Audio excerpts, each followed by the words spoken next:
వామ్మో ఏం ఎండలు కొడుతున్నాయి.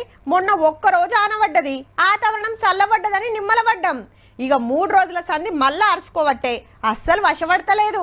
చిన్న పోరలైతే ఊకుకే ఫ్రిడ్జ్ డోర్లు తీస్తుండొచ్చురు, అందులో చల్లగా ఉంటది కదా. మరి ఇంట్లో టబ్బుల నీళ్లు పోసి అందులో జలకాల ఆడుతుంటారు. ఈ ముచ్చట సుత గసంటిదే. అయితే ఆటోలో బర్ఫు గడ్డలు తెచ్చి ఒక్కొక్క సంచి మూతి గతరిచ్చి టబ్బులో పోస్తున్నారు. అన్న చల్లటి నీళ్ళల్లో కాలు పెట్టి చూపించి 2 అక్కలను చేతులు పట్టుకొని చిన్నగా టబ్బులకు దింపేండు.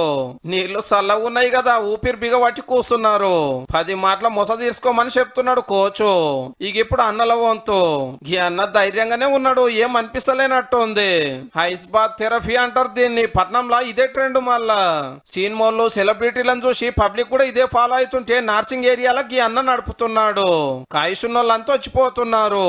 ఎట్లా అనిపిస్తున్నదని అడిగితే చాలా సూదింగ్ గా ఉంది and very relaxing. People should come here for recovery. We got a collaboration and we are coming here first time. We recommend every runner to go through this recovery process.